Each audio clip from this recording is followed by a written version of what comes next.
I want to open up this speech with a question.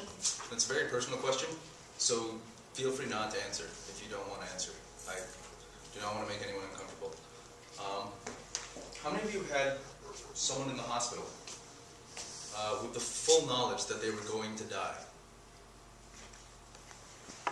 So for all of you guys who have had that situation, and for those of you who haven't, see if you can put yourself in that position. If you wanted to visit this person, to see them, because you knew they were going to die, so you wanted to see them and speak to them maybe one last time, and you were denied that right, how would that affect you? What kind of emotions would that stir up inside of you? Keep those things in mind. Because that's exactly what happens to same-sex couples in all but 5 states in the nation. In all but 5 states, marriage benefits, such as hospital visitation rights, healthcare, and inheritance, are denied to same-sex couples. Now, this is a serious thing to have to think about. And some of you might be wondering why I'm talking about this, why I give half a shit. I'm a heterosexual male, I'm not married. And the truth is, I don't really have any vested interest in granting same-sex couples their rights. I have nothing to benefit from this. But in the words of a civil rights activist of the 60s, the civil rights activist of the 60s, an injustice anywhere is a threat to justice everywhere. And this is a civil rights issue. Very much so. Currently, the federal government recognizes marriage rights for heterosexual couples. And I'd like to argue that the federal government should officially recognize marriage rights for same-sex couples, and also enforce those rights. It's a really complex issue, as another speaker tonight addressed. The federal government doesn't really have the constitutional right to regulate marriage. It simply just can't go there. You can say it with me. You can't go there. You can't go there. Thank you. The 10th Amendment of the Constitution states that powers not delegated to the United States, the federal government is what they mean, by the Constitution, nor prohibited it by it to the states, are reserved to the states respectively, or to the people. Essentially, that means that if the Constitution doesn't say that the government can do something, then the government cannot do that thing. The federal government cannot do that thing. The states can take these rights. These rights are reserved to the states, so the states can pass laws regarding these things. But the federal government can't. And there is no reference to marriage in the Constitution. So any laws that the government passes are unconstitutional. Say it again. You can't go there. However, in 1996, Congress passed the Defense of Marriage Act, which stated and defined marriage as a legal union of one man and one woman as husband and wife. Now, the simple act of defining what a marriage is shows an attempt to regulate it. To define is to regulate. And that'd be all well and good. That'd be fine if the Constitution said the government can regulate this. But as my initial point stated, go ahead. You can't go there. Also, the Defense of Marriage Act also gave states the rights to deny same-sex marriage rights to couples.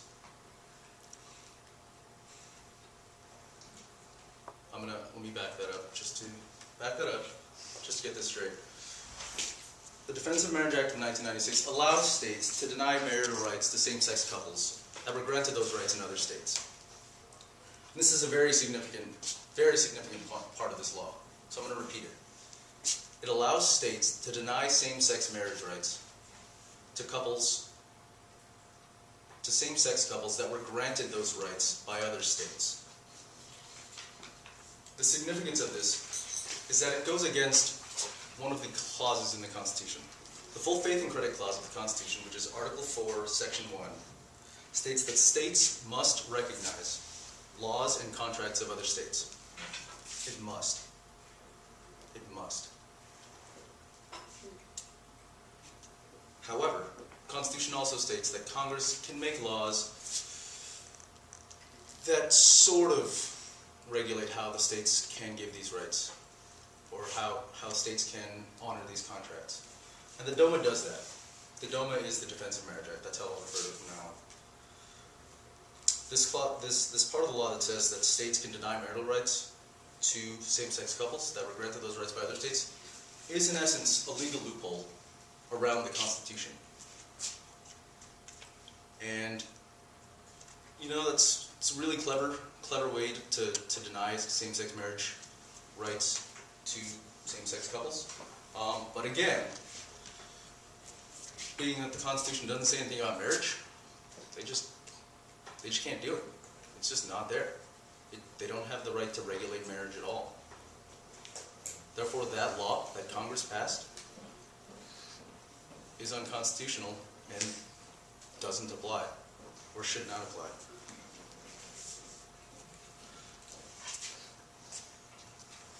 So, everything up to this point, I've sort of explained the situation as it is today, and kind of how weak it is. And I'd like to explain a sort of a way around it. Simply put, we should repeal the DOMA. It's unconstitutional.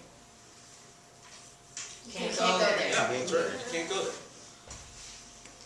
Again, the act of defining what marriage is shows an attempt to regulate it. And if you can't regulate it, you can't define it. And by defining what marriage is, you're breaking the Constitution. You're essentially going against the Constitution, which you can't do. Where would that leave us? Okay, so we repeal the DOMA, fine. Well, Tom, you're arguing that the federal government should recognize same-sex marriages, right? Why would you want the federal government to pass this, to repeal this law? They would still not have to honor same-sex marriages. But they would, is the thing. They would. Because, again, in all but 5 states, same-sex marriages are not recognized. However, in 5 states they are. In 5 of them. And if you remember correctly, the full faith and credit clause says that rights granted to citizens in any state must be honored in every state of the Union. Therefore, by repealing the DOMA and eliminating that legal loophole that allows states to not honor that, you eliminate that loophole.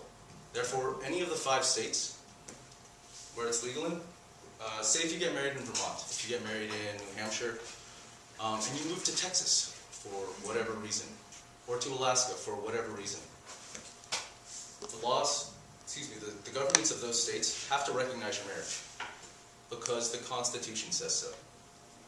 If any law bumps heads with the Constitution, the Constitution wins because it's the bedrock of what we are as Americans. I don't know if you guys have ever headbutt rock, but your head will not win ever. It just won't. So I've given you guys sort of the situation as it is today and a way around it. But I haven't really answered why. And I don't think that's really that difficult to figure out. It's a civil rights issue. That's like asking me why blacks should be allowed in the same schools as white people. Because it's right. Because a problem anywhere, an injustice anywhere, is a threat to justice everywhere. Thank you. I'm sure that some of you guys have questions, and I would love to answer them. There's a question here. Hey, since I'm your devil's advocate, just listen, it's quite nice. Regardless of morality of gay marriage, because marriage is a civil institution that deals with issues such as laws, property, and legal issues, the legislative branch does have the power to create laws to regulate this. And because of the powers of checks and balances, either the judiciary or the executive branches have the power to declare those things unconstitutional. And you said the Defense of Marriage Act has been in act since 1996. Therefore, it is constitutional. Now, so please clarify for me how the government can't create laws to regulate marriage when marriage in legal terms is a civil contract with benefits, with property taxes, which they can, create laws for. That's a very complicated question. I'm glad you asked that. I may want to break it up into two parts. Okay, that's fine. Perfect. The first part of the question had to do with, if you can remind me, the... Okay, so marriage is a civil institution because it's not a religious institution, which you stated. Okay. So if it's a civil institution, it deals with taxes, property, and legal laws, which are benefits for anyone who gets married. Okay. Okay. When you get married, that falls under the regulations of the legislative branch, right? Because it deals with taxes and all that. So they have regulations. Okay. They have the rights, which are granted to them. And I will answer that question first. And I'll get to your second part as well. Again, if you remember correctly, the Fourth Amendment of the Constitution states that all privileges and immunities and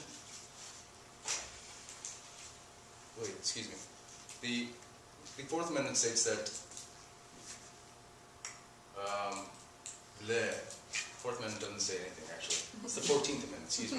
The 14th Amendment, as one of our speakers suggested, states that you can't make laws that only, I don't know the exact wording, but essentially, essentially you can't make laws that only apply to certain members of the populace, if I remember correctly. To create laws that allow these legal contracts, tax breaks, and whatever other rights to people simply because they're heterosexual, you're essentially violating a constitutional right. So these laws that have been passed, are unconstitutional. I mean, there's no way around it. It's unfortunate because we spent a lot of time and money probably passing these laws, but they're unconstitutional. You brought up a point that I did want to address during your initial reading through of the question, which was that since it's been around since 1996, and we have a system of checks and balances to address whether it's constitutional or not, and since it hasn't yet been repealed, then it must be constitutional. That's an interesting way to look at it, and I appreciate that point of view. But slavery was legal for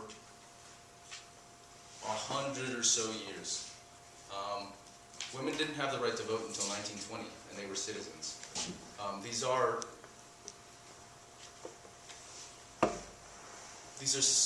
It takes time, I understand, for the government to get things right. I mean, it'll take us time to get this right. But when the laws in the land are wrong, the laws of the land change, and people recognize that they need to change. You had a second part to the question as well. No, that's it. Is that enough up? I have a question. Yeah. Oh, sorry. I think it's a lot easier. But okay, so you said Yeah. so you said that He's not allowed to be for my sure. devil's advocate. You said that like in those states, say I'm living in California, right, and I go to Vermont to get married. Is that allowed? Don't I need to be a legal resident? And what's the point if when I come back? Is it just for the ceremony, or can I use it? At this point, I'm not that aware of what the residency laws in terms of those marriages are. I don't know if you have to be a resident of Vermont. However, my point sort of isn't that we should have to go to Vermont to get married. I mean, even if we do have to go to Vermont to get married, you brought up the fact that what would the point be of going to Vermont to get married before having to go to California and then not having these marriages recognized anyways. If the government simply balls up and asserts the government's right to say, no, you have to honor this, they wouldn't have to worry about that.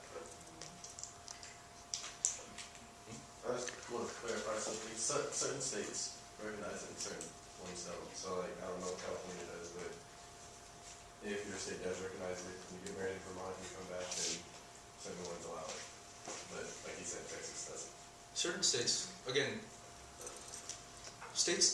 according to the DOMA, states do not have to recognize these laws, or they don't have to recognize these contracts. And that's, well, again, that's just a legal loophole. It's a legal loophole to sort of roller coaster around the Constitution. And again, it's really clever, but I mean, it's obviously not constitutional. Are there any further questions? No, that was awesome. That's it. That's three. Give Tom a round of applause.